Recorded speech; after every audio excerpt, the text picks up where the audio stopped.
बांग्लादेश की पूर्व पीएम शेख हसीना और पूर्व गृह मंत्री को फांसी की सजा। देश भर में हिंसा भड़की, ढाका हाई अलर्ट पर।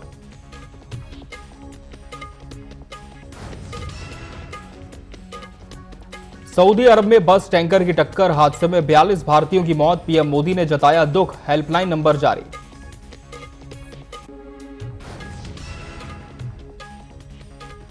मध्य प्रदेश सरकार के घर घर खाद पहुंचाने की योजना पर सियासत। जीतू पटवारी का सरकार पर हमला, भाजपा नेताओं के बयानों पर विपक्ष का निशाना।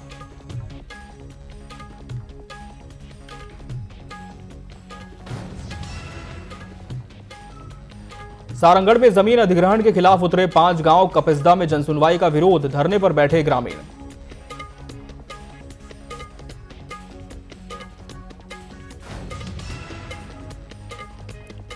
और हरियाणा डायरी में बताएंगे कि सोनीपत में आयोजित 72वें राज्य स्तरीय सहकारिता सप्ताह में सीएम सैनी ने क्या कुछ कहा।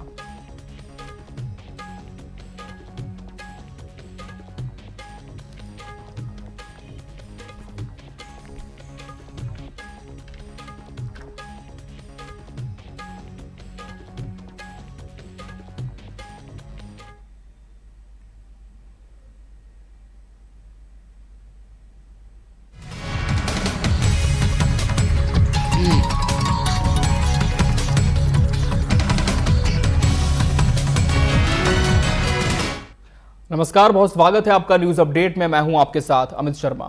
बहराइच से एक दर्दनाक हादसे का सीसीटीवी फुटेज सामने आया है। ये वही घटना है जो 13 नवंबर को हुई थी, जिसमें एक 4 पहिया वाहन ने सड़क पार कर रही 10 साल की बच्ची सानिया को जोरदार टक्कर मार दी थी। हादसे में बच्ची गंभीर रूप से घायल हो गई थी, जिसके बाद उसे बहराइच से लखनऊ रेफर किया गया। वीडियो सामने आने के बाद घटना पर फिर सवाल खड़े हो रहे हैं। पुलिस पहले ही एफआईआर दर्ज कर वाहन को कब्जे में ले चुकी है। यह पूरा मामला थाना दरगाह क्षेत्र के शीबा हबीब अस्पताल के पास का बताया जा रहा है।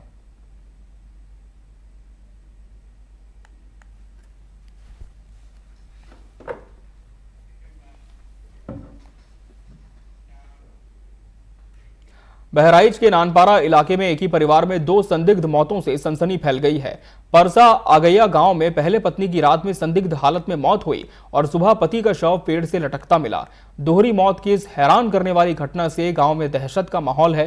सूचना पर पहुंची नानपारा पुलिस और फॉरेंसिक टीम मामले की हर एंगल से जांच कर रही है। ये आत्महत्या है, हादसा या इसकी वजह कुछ और है? पुलिस पूरे मामले को गंभीरता से खंगाल रही है।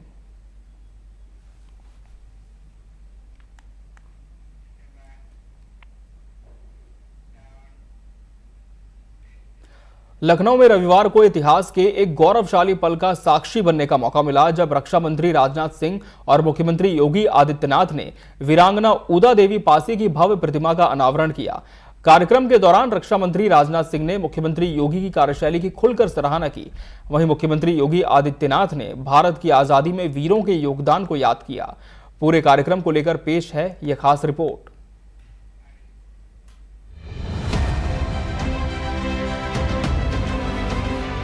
रक्षा मंत्री राजनाथ सिंह और मुख्यमंत्री योगी आदित्यनाथ रविवार को लखनऊ में वीरांगना उदा देवी पासी की प्रतिमा का अनावरण करने पहुंचे। इस दौरान रक्षा मंत्री राजनाथ सिंह ने सीएम योगी की जमकर तारीफ की। कहा, मुख्यमंत्री योगी को धन्यवाद देना चाहूंगा कि जो बहुत सारे लोग इतने सालों में नहीं कर पाए, वो आप कर रहे हैं। मैं तो कभी कल्पना नहीं कर सकता था कि कोई ऐसा मुख्यमंत्री आएगा जो समाज के बारे में इतना सोचेगा। योगी जी ने ये करके दिखाया है। समाज में दबा दिए गए हीरोज को सामने लाना कोई आसान काम नहीं है। पासी समाज जैसे समुदाय जिन्होंने अपने पराक्रम, अपने त्याग और संघर्ष से आजादी के आंदोलन को मजबूती दी थी। आप लोगों ने आजादी के आंदोलन को मजबूती दी है मेरे बहनों भाइयों, और वो आपको जो उचित स्थान इतिहास में मिलना चाहिए था नहीं मिला, जबकि वे भी इस महान यात्रा के समान रूप से भागीदार रहे हैं और उसके नायक भी थे। दलित और आदिवासी महिलाओं और पिछड़े समुदायों के असंख्य वीरों के इतिहास को पन्नों में जो उचित स्थान मिलना चाहिए था इतिहास के पन्नों में, वह उचित स्थान नहीं मिला है। इन नायकों को न सिर्फ मैं मानता हूं, इन नायकों को न सिर्फ केवल पढ़ाया जाना चाहिए था, बल्कि मैं कहना चाहता हूं कि ऐसे नायकों को तो पूजा जाना चाहिए था। पहले कि सरकारों ने भी पारसी समाज और दलित समाज के नायकों को जो उचित स्थान मिलना चाहिए वो नहीं मिला है। मैं योगी जी को धन्यवाद देना चाहता हूं। मैं उत्तर प्रदेश के यशस्वी मुख्यमंत्री योगी जी का अभिनंदन भी करना चाहूंगा और आपसे कहूंगा तालियां बजाकर कीजिए। जो काम उस समय वो लोग नहीं कर पाए, इस समय हमारे मुख्यमंत्री योगी आदित्यनाथ जी कर। मैं तो कभी कल्पना नहीं कर सकता था कि ऐसा भी कोई मुख्यमंत्री आएगा जो कि समाज के बारे में इस हद तक जाकर सोचेगा, लेकिन उसको आपके मुख्यमंत्री योगी आदित्यनाथ जी ने करके दिखाया है। मेरे बहनों भाइयों, राजनाथ सिंह ने कहा कि बीजेपी सरकार ने उन गुमनाम नायकों को भी सामने लाने का कार्य किया है जिनके योगदान ने स्वतंत्रता संग्राम को नई दिशा दी। उनके बलिदान और संघर्ष का स्मरण और सम्मान करना हमारा कर्तव्य है। इसी क्रम में उत्तर प्रदेश सरकार ने निर्णय लिया है कि पासी समाज के वीरों और वीरांगनाओं को पाठ्यक्रम में शामिल किया जाएगा, जो सराहनीय है। उस समय मैं यहां का मुख्यमंत्री था।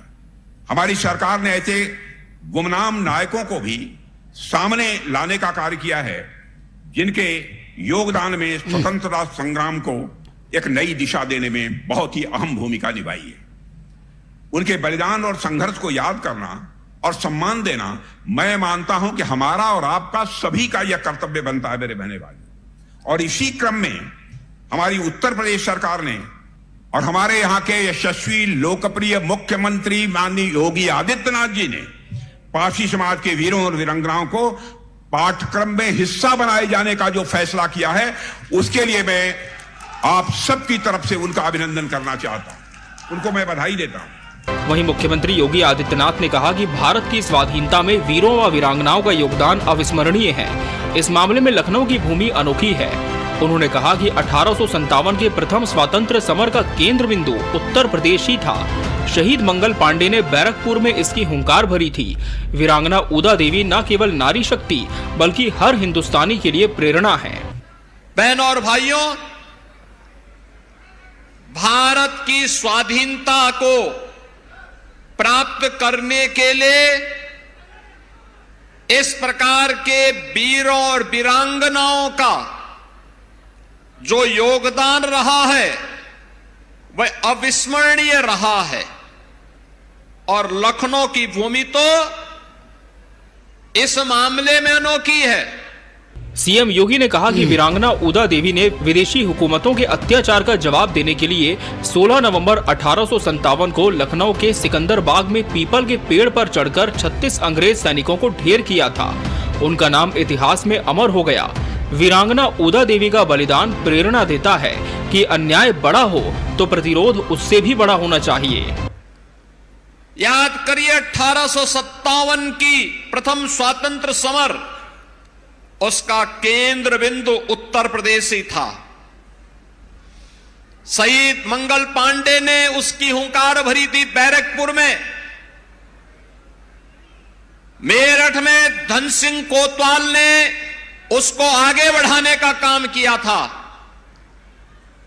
झांसी में महारानी लक्ष्मीबाई प्रथम स्वातंत्र समर की अमर योद्धा के रूप में से नेतृत्व दे रही थी। वीरांगना उदा देवी का यह बलिदान हमें इस बात की प्रेरणा देता है कि अन्याय बड़ा हो, क्रोध उससे भी बड़ा होना चाहिए। बहरहाल लखनऊ में हुए इस ऐतिहासिक आयोजन ने न सिर्फ वीरांगना उदा देवी पासी के अदम्य साहस और बलिदान को नई पहचान दी, बल्कि देश की स्वतंत्रता संघर्ष में योगदान देने वाले उन गुमनाम नायकों को भी सम्मान देने का संदेश दिया, जिन्हें इतिहास में वो स्थान नहीं मिल पाया जिसके वे हकदार थे। Bureau report, TV 24 news, Lucknow.